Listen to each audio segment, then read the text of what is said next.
성경 봉독하겠습니다. 요한복음 12장 37절로 43절입니다. 요한복음 12장 37절로 43절 말씀을 읽을 때 하나님의 말씀을 들으십시오.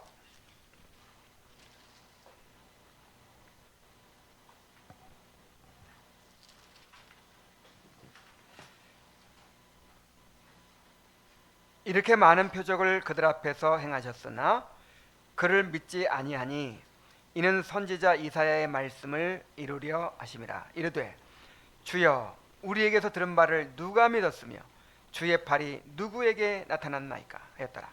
그들이 능히 믿지 못한 것은 이 때문이니 곧 이사야가 다시 일렀으되 그들의 눈을 멀게 하시고 그들의 마음을 완고하게 하셨으니 이는 그들로 하여금 눈으로 보고 마음으로 깨닫고 돌이켜 내게 고침을 받지 못하게 하려 함이라 하였습니다.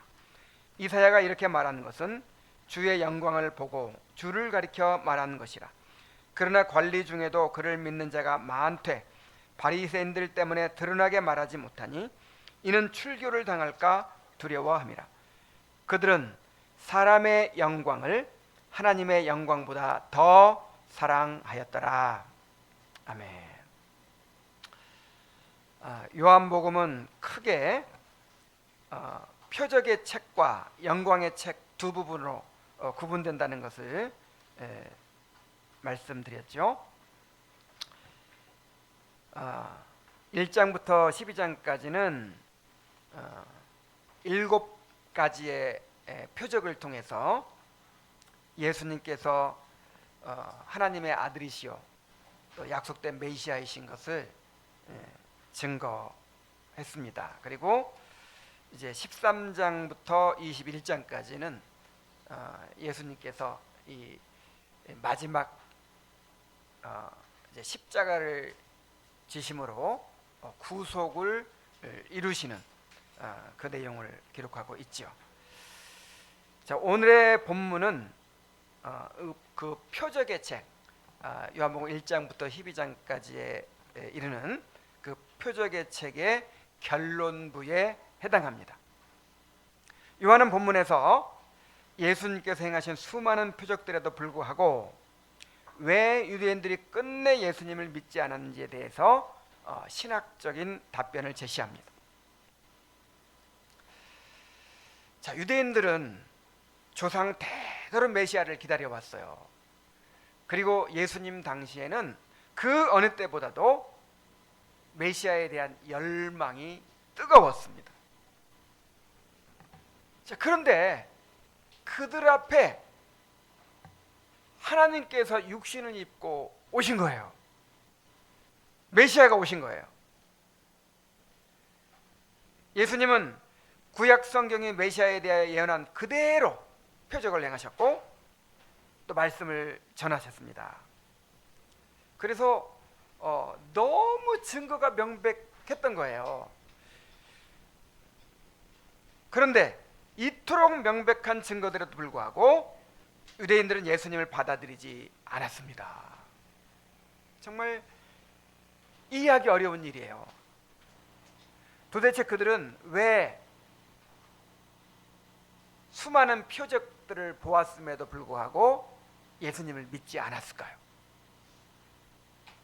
오늘의 본문은 바로 이 질문에 대하여 답하고 있습니다. 요한은 그 비극적인 불신앙의 원인을 인간의 타락한 본성과 하나님의 주권적 섭리라는 신학적 차원에서 밝히고 있습니다. 이 말씀을 통해서 우리 자신의 신앙을 진지하게 점검하고 하나님의 음성에 순종하게 되기를 바랍니다. 우리 첫 번째 생각해야 될 점은 표적을 보고도 믿지 않는 인간의 완악함이에요. 예수님은 공생의 기간 동안 수많은 표적들을 통해서 자신을 나타내셨습니다. 자, 그래서 이제 그 결과를 한마디로 딱 얘기하는 거예요. 예수님이 3년간 수많은 표적들을 나타내시면서 자신을 증거하셨죠. 그 결과가 무엇인가요? 37절에 이렇게 되어 있어요. 이렇게 많은 표적을 그들 앞에서 행하셨으나 그를 믿지 아니하니. 이게 결론이에요. 이게 표적의 제 결론이에요. 이렇게 많은 표적을 행하셨지만 유대인들은 믿지 않았더라. 여기서 많다는 말은 단순히 표적의 숫자만을 가리키는 것이 아니라 그 표적들의 의미와 중요성을 내포한 표현입니다. 예수님께서 행하신 모든 기적들은 예수님이 누구신지 그리고 그분이 왜 오셨는지를 분명하게 계시하는 계시였어요. 물로 포도주를 만드신 기적은 정결의식과 율법으로 상징되던 옛 질서가 막을 내리고 예수 그리스도를 통해 은혜가 충만한 새 언약의 시대가 도래하였음을 선포하는 표적이었습니다. 나면서부터 맹인이었던 사람의 눈을 뜨게 하신 기적은 예수님이 영적인 어둠을 밝히는 생명의 빛이심을 계시하는 표적이었습니다. 더 나아가서 죽은 지 나흘 된 나사로를 살리신 기적은 예수님이 사망 권세를 정복하시고 우리에게 부활이요 생명이 되신다는 사실을 드러내는 표적이었습니다. 이보다 더 분명한 증거는 있을 수가 없었습니다. 표적은 충분했고 증거는 넘쳤습니다. 그러나 그들은 그렇게 명백한 표적을 보면서도 믿지 않았어요. 여기서 믿지 않았다는 말은 미완료 시제로 그들의 불신앙이 일시적인 반응이 아니고 지속적이고 완고한 마음의 상태였다는 것입니다. 그들의 불신앙은 증거를 보지 못해서가 아니고 보면서도 믿지 않는 것이었고 알지 못해서가 아니라 알면서도 거부한 것이었습니다. 그들은 항상 더 많은 표적을 요구했지만 이미 마음은 믿지 않기로 결정하고 있었어요. 이것이 바로 본문이 말하는 그들의 불신앙의 본질입니다. 오늘날에도 마찬가지예요. 오늘날에도 왜 믿지 않습니까? 증거가 부족해서입니까? 오늘날에도 증거는 차고 넘칩니다. 그러나 타락한 인간의 본성은 아무리 분명하고 충분한 증거가 주어져도 믿기를 거부합니다. 광야의 이스라엘 백성을 보십시오. 자, 광야의 이스라엘 백성처럼 역사 이래로 많은 기적을 본 사람들이 없죠. 애굽에 내리신 열 재앙을 보았고 홍해를 육지같이 건넜고 구름 기둥과 불기둥 가운데 임재하시는 하나님의 임재를 보았어요. 그리고 40년간이나 하늘에서 내리는 만나를 먹고 반석에 솟아나는 생수를 마셨어요. 기적이 일상이었어요. 자, 그런데 그들이 믿었습니까? 그들이 믿음이 없으므로 가나안 땅에 들어가지 못했다고 했어요. 물론 하나님이 계시다는 사실은 부인할 수 없었지만, 자, 믿음이라고 하는 것이 그냥 하나님이 계시다는 거 인정하는 게 믿음이 아니잖아요. 그 하나님께 대한 사랑과 순종의 마음을 갖지 않았다는 것입니다. 이것이 인간의 부패한 마음입니다. 이미 믿지 않기로 마음먹은 사람에게는 어떤 기적도 참된 믿음을 일으킬 수가 없어요. 죄로 부패한 인간의 마음은 하나님의 역사하심이 클수록 오히려 더 완고해집니다. 증거가 막 나타나면 그 증거 때문에 예수님을 더 믿는 것이 아니라 오히려 더 마음이 완악해진다는 거예요. 청교도들은 그런 표현을 많이 썼는데, 햇빛이 똑같이 쬐는데 쬐일지라도 밀랍은 녹지만 진흙은 굳어진다. 그래서 어떤 사람은 말씀을 들으면서 그 증거들을 보면서 점점 마음이 녹아져서 예수님 믿게 되는 사람이 있는가 하면, 어떤 사람들은 점점 빛을 받을수록 더 마음이 굳어져요. 완고해져요. 더 자기를 방어하고 거역하고 완악해집니다. 애굽의 바로가 그런 예죠. 재앙이 임했을 때는 그 재앙이 두려워가지고 잠시 회개하는 듯해요. 그러나 재앙이 물러가면 어떻게 됩니까? 전보다 더 완악해지는 거예요. 예수님께서 죽은 지 나흘 된 나사로를 살리시는 것을 봤어요. 얼마나 놀라운 표적입니까? 그 표적을 보고 나서 많은 사람들이 이야, 이분이야말로 하나님이 보내신 메시아가 확실하다, 그렇게 받아들이는 사람도 있지만, 그 바리새인들 보세요. 예수님께서 나사로를 살리신 표적을 본 다음에 뭐 했습니까? 죽여야겠다, 이 예수를 죽여야겠다, 이렇게 모의하고 있잖아요.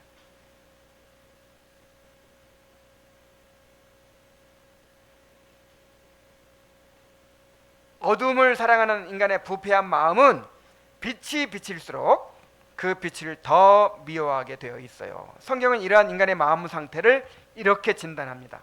에베소서 4장 18절에 보면 그들의 총명이 어두워지고 그들 가운데 있는 무지함과 그들의 마음이 굳어짐으로 말미암아 하나님의 생명에서 떠나 있도다 그랬어요. 자, 바리새인들 똑똑한 척은 다 해도 얼마나 무지합니까? 총명이 어두워져 있는 거예요. 지금 자기들의 선택이, 자기들의 행위가 얼마나 무서운 건지를 몰라요. 그렇게 명백한 증거를 보면서도 자기들의 기득권을 지키기 위해서 예수님을 죽이려고 하잖아요.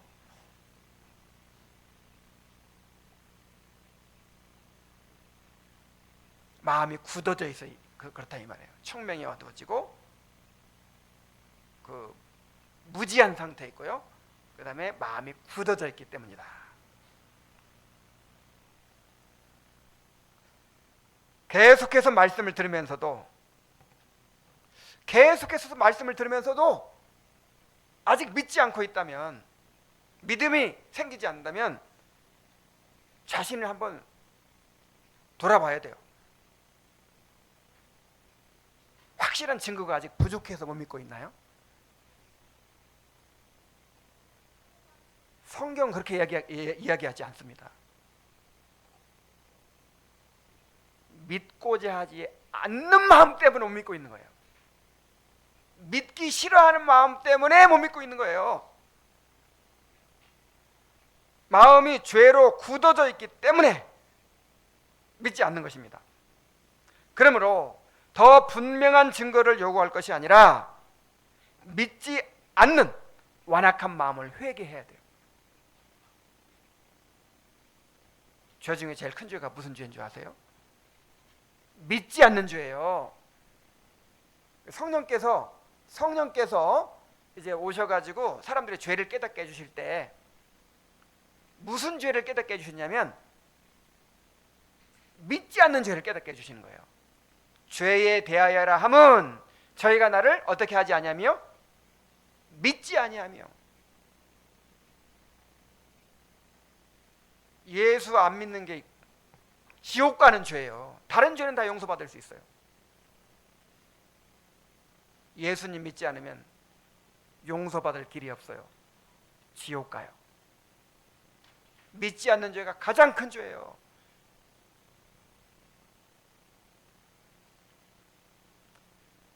그래서 믿지 않는 죄를 회개하면서 믿고 순종할 수 있는 새 마음을 주시도록 은혜를 구해야 합니다. 자, 왜 유대인들이 예수님을 못 믿었습니까?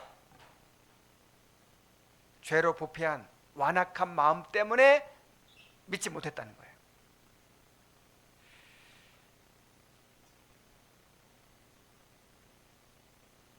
자, 이렇게 이제 요한은 유대인들이 표적을 보지 못해서가 아니라 그들이 이미 마음을 닫고 있었기 때문에 믿지 못했다, 이렇게 이제 이야기한 다음에 이어서 그 완악함이 초래하는 하나님의 심판에 대하여 증거합니다.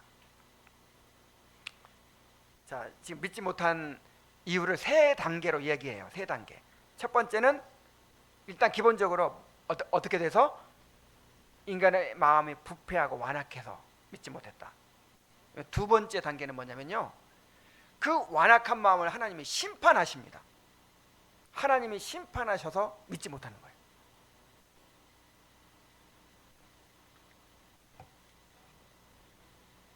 자, 요한은 유대인들이 믿지 않은 것은 하나님의 계획이 실패한 것이 아니라 오히려 예언의 성취였다고 말합니다. 38절에 보면 이는 선지자 이사야의 말씀을 이루려 하심이라. 이르되 주여 우리에게서 들은 바를 누가 믿었으며 주의 팔이 누구에게 나타났나이까 하였더라. 자, 여기서 들은 바는 예수님의 선포하신 말씀을, 또 주의 팔은 예수님이 행하신 표적들을 의미하죠. 자, 그런데 이사야는 누가 믿었느냐, 누구에게 나타났느냐, 이렇게 반문하고 있어요. 이 말은 예수님이 오셔서 말씀과 표적을 통해서 자신을 분명히 증거하실지라도 사람들이 그를 믿지 않을 것을 미리 내다본 예언입니다. 이사야가 예수님의 사역은 실패할 것이다, 이렇게 예언한 거예요. 제 말이 잘 알아두세요. 그러니까 사람들 보기에 실패한 것처럼 보이는 거죠. 아무도 안 믿으니까, 믿는 사람이 적으니까. 3년 동안 그렇게 말씀을 전하시고 표적을 행하셨는데 결과가 뭐예요? 유대인들이 믿지 않고 십자가 못 박아 죽여버리잖아요. 자, 그런데 이게 예언의 성취라는 거예요. 그래서 하나님의 계획이 실패한 것이 아니고 오히려 예언을 성취하신 거예요. 자, 오늘날에도 복음을 참으로 받아들이는 사람은 많지 않습니다. 참된 신앙을 가진 사람들이 너무 적다는 사실 앞에서 우리는 때때로 낙심하고 신앙의 길이 유난히 외롭고 고독하다고 느낄 수 있습니다. 자, 그러나 결코 실망할 필요가 없어요. 이것은 어느 시대나 마찬가지였어요. 자, 예수님이 오셔서 복음을 전하셨는데도 믿는 사람이 많았어요, 적었어요? 적었어요. 우리는 오죽하겠습니까? 예수님은 마지막 때에도 동일한 일이 일어날 것을 이미 말씀하셨어요. 인자가 올 때에 세상에서 믿음을 보겠느냐.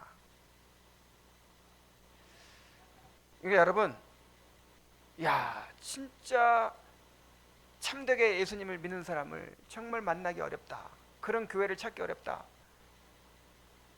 그게 정상이에요, 비정상이에요? 지극히 정상적인 것입니다. 예수님께서 인자가 올 때 뭘 보겠느냐? 믿음을 보기가 쉽다는 거예요, 어렵다는 거예요? 너무 희귀해가지고 발견할 수가 없어. 이게 정상이에요. 어느 시대나 정상이에요, 이게. 그러면 우리는 이러한 현실 앞에서 낙심하기보다 하나님이 우리에게 믿음의 선물을 주셨다는 사실에 감사해야 합니다. 정말 내가 예수님을 믿었다는 사실이 기적이에요. 하나님이 택하시고 불러주지 않았으면 믿을 수가 없는 거예요. 그리고 우리 성도들 이렇게 만나서 교제하면 정말 신기해요. 아니, 어떻게 저렇게 믿고 있을까? 어떻게 저렇게 믿고 거기에 삶을 걸고 살까? 보이지 않는 하나님을 어떻게 그렇게 사랑할 수 있을까? 어떻게 그 말씀에 자기 인생을 걸고 저렇게 살아갈 수 있을까? 하나님의 은혜입니다. 말할 수 없는 하나님의 은혜예요. 우리는 하나님의 그 은혜의 증거를, 기적의 증거를 우리 성도들을 통해서 보고 있어요. 감사해야 됩니다. 그리고 하나님께서 반드시 자신의 택하신 백성들을 말씀과 성령으로 끝까지 불러 모아 주실 것을 믿어야 합니다. 자, 이렇게 예수님께서 표적을 많이 행하시더라도, 말씀을 전하시더라도 유대인들은 믿지 않을 것이다. 이사야가 예언한 대로 그대로 이루어졌어요. 자, 그런데 이것이 하나님의 심판이었다는 거예요. 사람들이 믿지 않는 것이 뭐라고요? 하나님의 심판이었다고. 39절부터 40절에 보면, 그들이 능히 믿지 못한 것은 이 때문이니, 곧 이사야가 다시 일렀을 때 그들의 눈을 멀게 하시고 그들의 마음을 완고하게 하셨으니, 이는 그들로 하여금 눈으로 보고 마음으로 깨닫고 돌이켜 내게 고침을 받지 못하게 하려 함이라 하였습니다라. 유대인들이 믿지 못한 이유가 뭐예요? 하나님이 눈으로 보아도 보지 못하게 만들어버렸어. 또 마음으로 깨닫고자 하여도 깨닫지 못하게 만들고, 돌이켜 고침을 받지 못하게 하나님이 그렇게 만드셨다는 거예요. 자, 이 말씀을 겉으로 보면은 하나님 책임이다 이렇게 생각할 수 있는데, 그 말이 아니에요. 자, 나는 믿고 싶은데, 나는 믿을 수 있었는데 하나님이 막 못 믿도록 막 눈을 가려버리고 그냥 깨닫지 못하게 만들어버리고, 그래가지고 내가 못 믿었다, 이게 아니고 계속해서 복음을 거부하는 거예요. 계속해서 하나님께서 빛을 비춰주시고 또 성령의 감화를 주시고 막 그러는데도 계속 거부해요. 계속 거부하니까 하나님이, 그래, 그럼 네가 네 마음대로 살아라, 네 살고 싶은데 살아라, 그렇게 그냥 내버려 두신다는 거예요. 내버려 두신, 유기하신다는 거예요. 이게 심판이에요. 이게 현세적인 심판이에요. 처음에는 그들 스스로 복음을 거부했습니다. 그러나 그 거부가 반복되자 하나님께서는 그들이 원하는 대로 살도록 버려두셨습니다. 그 결과 그들은 이제 더 이상 믿을 수 없는 상태, 곧 눈은 멀고 마음은 굳어진 상태에 이르게 되었다는 것입니다. 이것이 바로 그들의 완악함에 대한 하나님의 심판이라는 거예요. 자, 이러한 유기의 심판에 대하여 바울은 로마서 1장에서 자세히 설명합니다. 자, 로마서 1장에서 1장 18절 이하에서 바울이 주장하는 게 뭡니까? 사람들이 하나님을 몰라서 안 믿는 게 아니다. 하나님의 계시는 이미 주어져 있다. 하나님의 모든 창조물이 다 하나님의 살아계심을 증거하고 있다. 우리 마음에 심어주신 그 하나님을 아는 지식이 있고 양심이 있고, 그래서 이미 지식은 다 주어져 있다는 거예요. 근데 왜 못 믿느냐? 그거를 억누르기 때문에.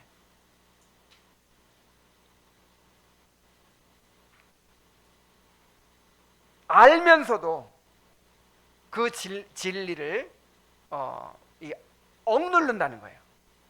그래서 믿지 않는 것이다, 이렇게 진단을 내렸어요.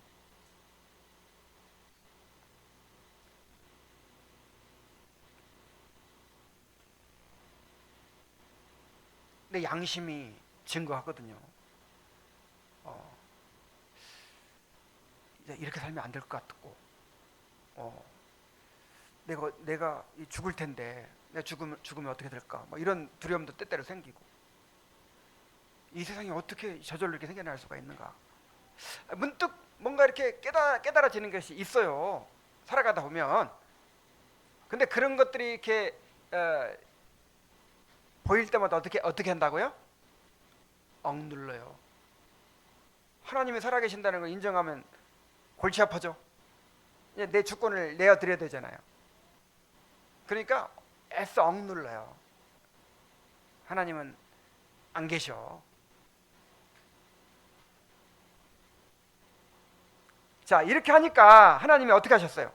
계속 거부하니까 그들을 마음의 정욕대로, 부끄러운 욕심대로, 상실한 마음대로 버려두셨다. 이 버려두셨다는 말을 3번이나 반복해요. 하나님 버려두셨어요.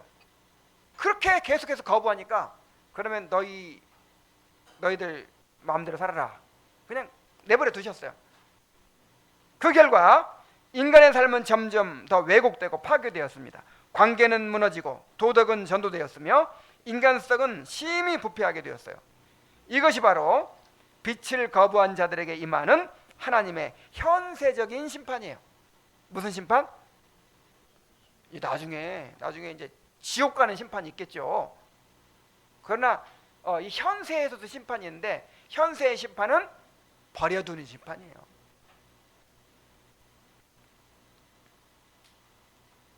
우리도 하나님의 이러한 심판을 두려워해야 됩니다.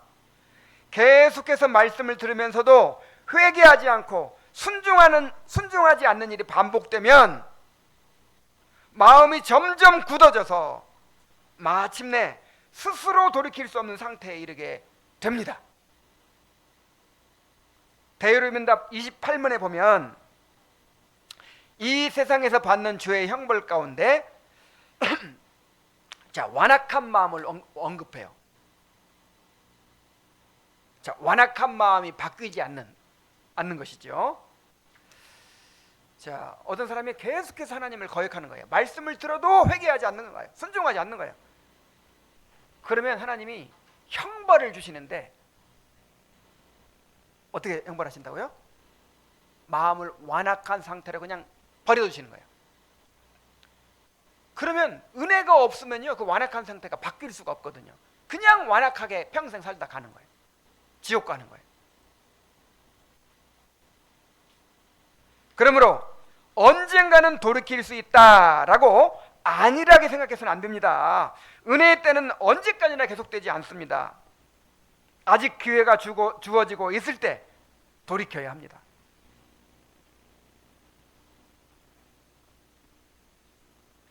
우리가 광야 이스라엘 백성처럼 예수님 당시의 유대인들처럼 되는 것을 두려워해야 합니다. 주님은 오늘 너희가 그의 음성을 듣거든 광야에서 시험하던 것 같이 너희 마음을 완고하게 하지 말라고 호소하고 계십니다. 그래서 은혜를 남용하지 말아야 돼요. 은혜를 어떻게 하지 말라고요? 은혜를 남용한다는 게 뭐냐면 하나님이 당장 벌을 주시지 않고 당장 지옥에 던져놓지 않으시니까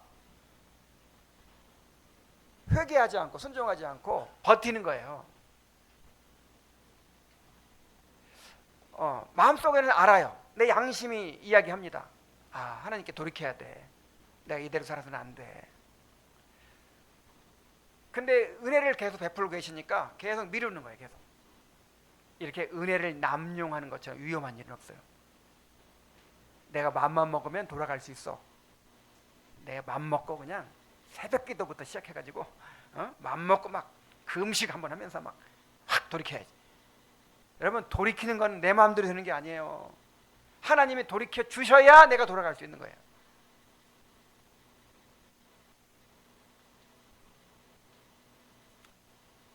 계속해서 미루다가는 영영 돌이키지 못하는 마음으로 완전히 굳어져 버리는 거예요.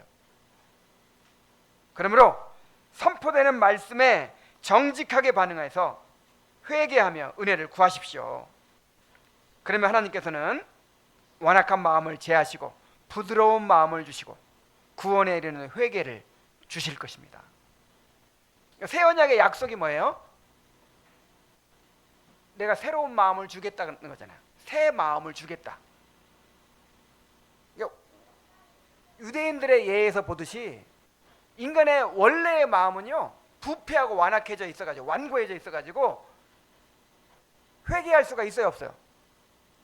없어요. 그래서 이제 새 언약의 약속이 뭐냐면 새 마음을 주겠다. 부드러운 마음을 주겠다. 돌 같은 마음을 제하고 부드러운 마음을 주겠다. 죄로 애통하는 마음, 은혜를 사모하고 갈급하는 마음, 쉽게 자기를 부인할 수 있는 마음, 거룩을 사모할 수 있는 마음, 하나님을 사모하고 즐거워할 수 있는 그런 마음을 하나님께서 주신다는 거예요. 선물로 주신다는 거예요.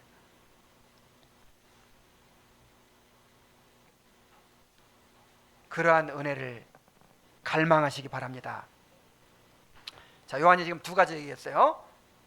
자, 완악한 마음 때문에 못 믿은 거다. 그 다음에 그 완악한 마음을 하나님이 심판하셔서 못 믿은 거다.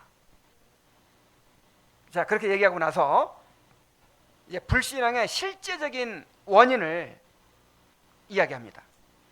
그것은 뭐냐면 사람의 영광을 하나님의 영광보다 더 사랑한 것이었어요.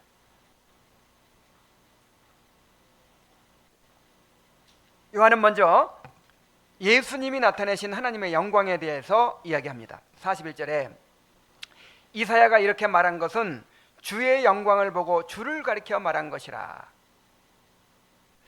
자, 여기서 이사야가 보았던 주의 영광은 이사야가 성전에서 보았던 하나님의 보좌에 대한 환상을 가리킵니다. 이사야 6장 1절 3절에 보면 우시야 왕이 죽던 해에 내가 본즉 주께서 높이 들린 보좌에 앉으셨는데 그의 옷자락은 성전에 가득하였고 스랍들이 모시고 섰는데 각기 6날개가 있어 그 둘로는 자기의 얼굴을 가리었고 그 둘로는 자기의 발을 가리었고 그 둘로는 날며 서로 불러 이르되 거룩하다 거룩하다 거룩하다 만군의 여호와여 그의 영광이 온 땅에 충만하도다 하더라. 자, 이사야는 환상 가운데서 여호와의 영광을 직접 보고 그것을 기록했습니다.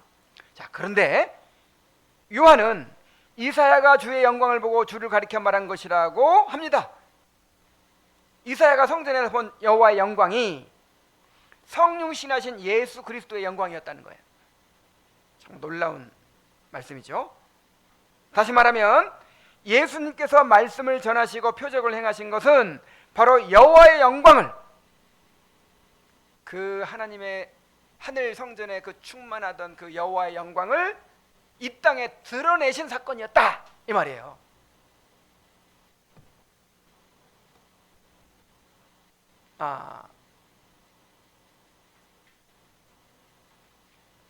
갑자기 말씀이 신성의 육신을 입고 예수님께서 오셨는데 우리가 그 영광을 보니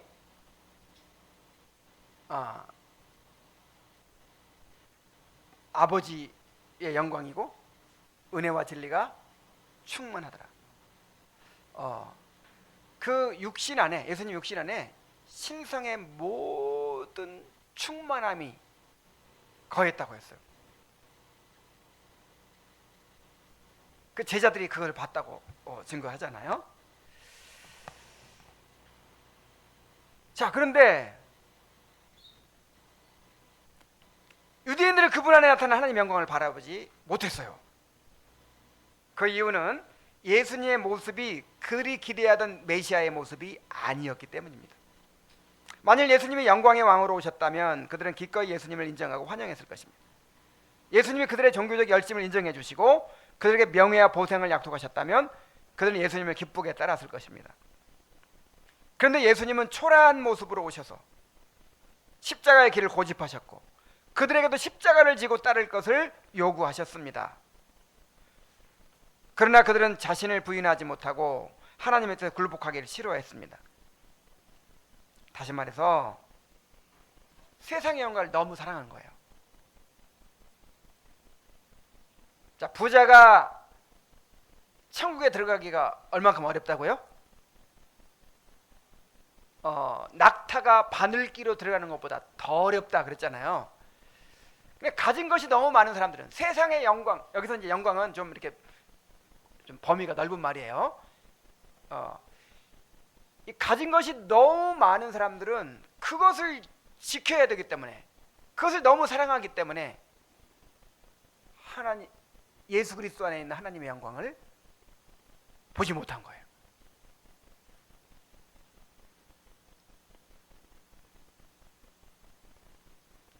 오늘날에도 많은 사람들이 예수님 안에 있는 하나님의 영광을 보지 못합니다. 그래서 예수님 못 믿어요.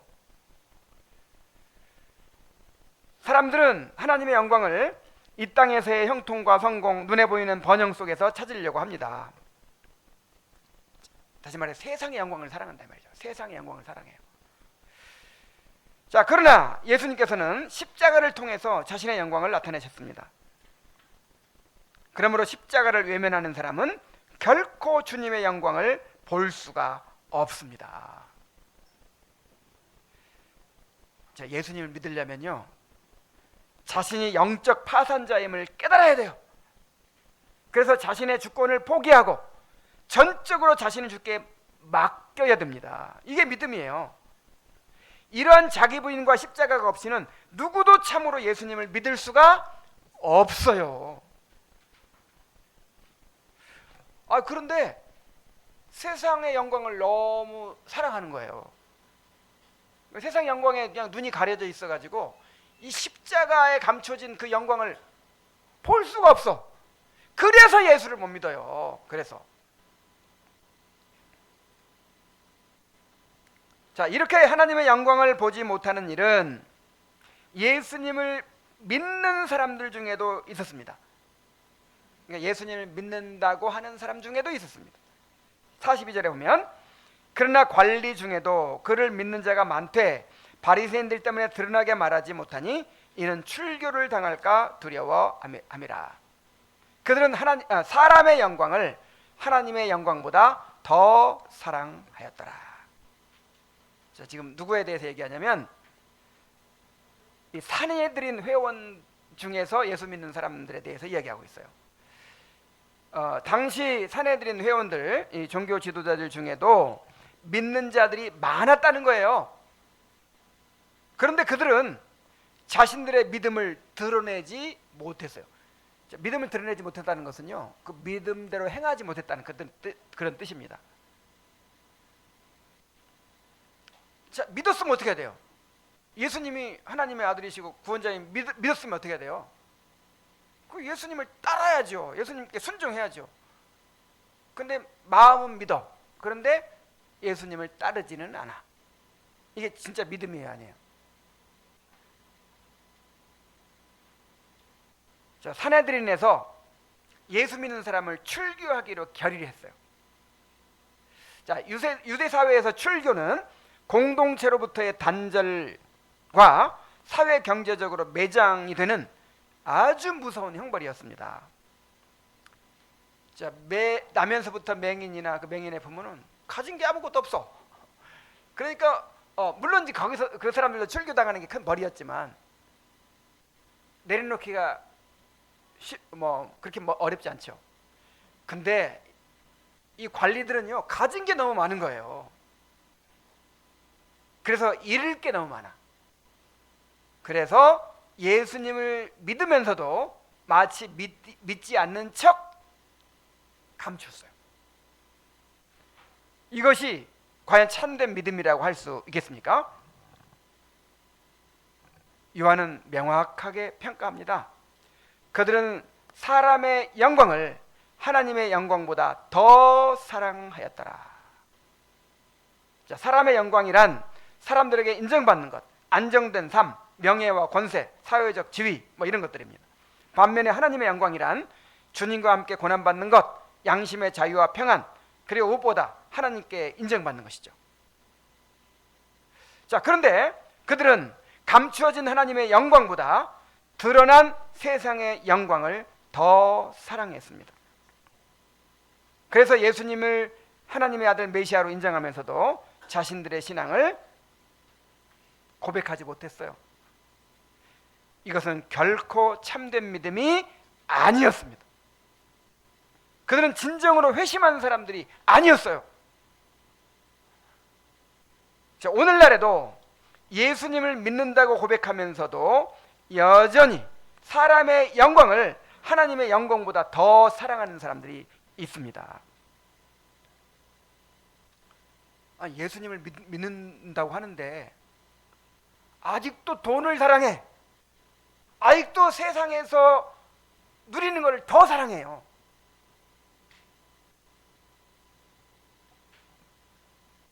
신앙은 의무고 세상에서 누리는 즐거움은 그냥 마음이 따라가는 거예요. 이 본성이 바뀌지 않은 거죠. 이건 회심이 아니에요.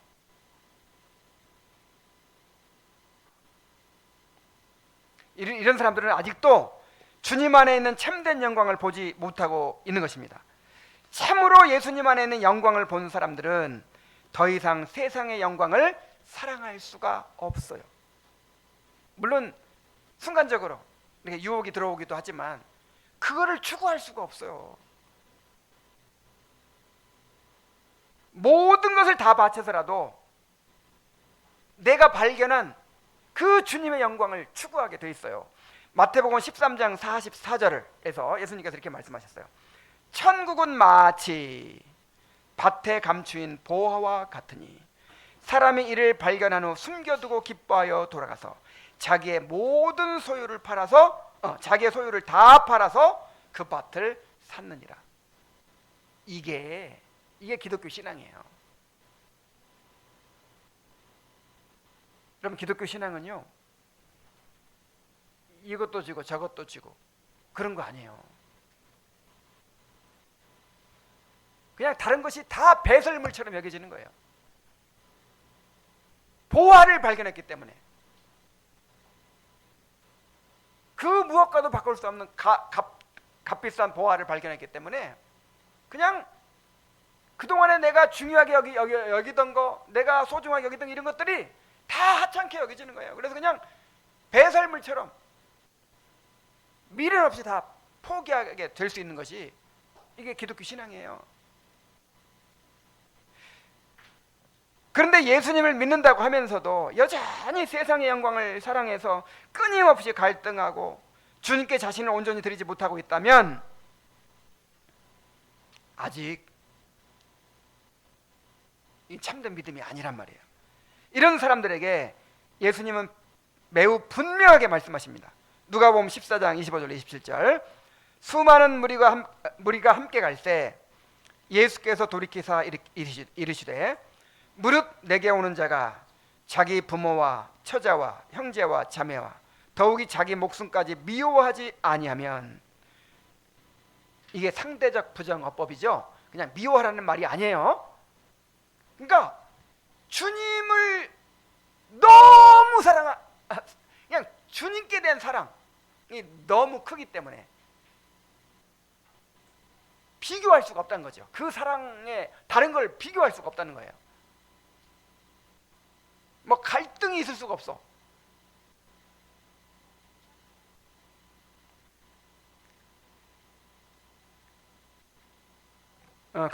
그렇게 미워하지 아니하면 능히 내 제자가 되지 못하고, 누구든지 자기 십자가를 지고 나를 따르지 않는 자도 능히 내 제자가 되지 못하리라. 내 제자가 되지 못한다는 말은 믿지 못한다는 말이에요. 구원받지 못한다는 말입니다. 이거는 참된 믿음이 아니기 때문에. 주님 안에 계신, 주님 안에 있는 참된 영광을 발견하게 되기를 바랍니다. 그리고 그 영광을 마음으로 알아보고 진심으로 사랑하는 성도들이 되기를 바랍니다. 그리하여 자신의 모든 것을 아끼지 않고 주께 드리고 세상의 영광이 아니라 주님의 영광을 구하는 삶을 살아가는 복된 성도들이 되시기를 바랍니다. 자, 오늘 왜 사람들이 예수님을 믿지 않는가? 세 가지로 진단하는 말씀을 들었어요. 왜 믿지 못합니까? 못 믿어요. 원래 못 믿게 돼 있어. 인간은 부패해서 하나님을 미워하게 돼 있어요, 원래. 그래서 인간의 본성으로는 하나님 믿을 수 없어요. 은혜가 필요하죠, 은혜가. 그래서 하나님께서 예비적인 은혜를 허락하십니다. 이렇게 말씀으로 자꾸만 빛을 비추시고 양심을 일깨우시고 자꾸만 이렇게, 이게 다 은혜예요, 은혜. 근데 그 은혜를 막 자꾸 거절해. 자꾸 진리를 억눌러요. 그러면 두 번째, 왜 못 믿어요? 하나님이 심판하셔서 그냥 버려두십니다. 그래, 그럼 네 알아서 해라. 버려두세요. 그러면 영영 돌이킬 수 없어요. 그리고 이제 드러난 그 실제적인 원인은 뭐라고요? 세 번째 단계. 이 사람의 영광을 하나님의 영광보다 더 사랑하는 거예요. 이 가치관의 전도가 일어나기 전까지는 예수 못 믿어요. 믿는다고 해도 형식적으로 믿는 거예요. 근본적으로 가치 판단이 달라져야 돼. 하나님의 영광이 어떻게 비교합니까? 근데 세상이 더 커 보이는 거야. 세상이 더 커 보여. 하나님의 영광은 너무 작아 보여. 그런 마음을 못 들이죠. 뭐 억지로 의무감으로는 막 할 수 있을지 몰라도 마음을 들일 수 없어요.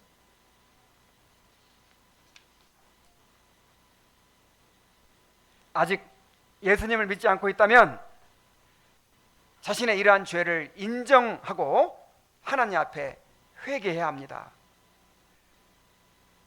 하나님께서 돌이켜 주시도록 은혜를 구해야 돼요. 그러나 이 말씀은 믿지 않는 자들만을 향한 경고가 아니죠. 이미 회심한 사람들 안에도 여전히 같은 성향이 남아 있습니다. 그러면 우리는 날마다 자신을 살피며 끊임없이 회개함으로 마음이 다시 굳어지지 않도록 해야 합니다. 사람의 영광을 사랑하는 마음을 내려놓고 보이지 않는 하나님의 영광을 사랑하게 되기를 힘써야 돼요. 은혜의 수단을 붙들어야겠죠.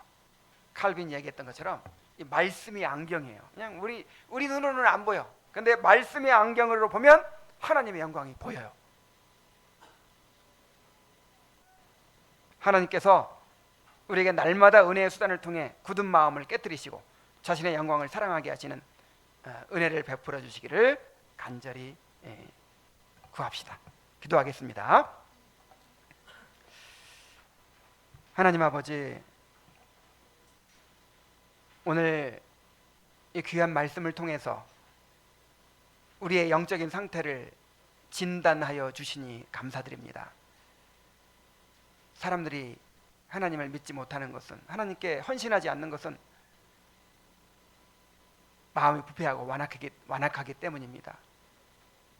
그리고 하나님의 심판 때문입니다. 버려두시는 심판 때문에 믿지 못합니다.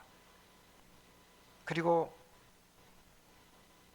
사람의 영광을 하나님의 영광보다 더 사랑하는 마음 때문에 예수님을 믿지 못합니다. 아버지 하나님,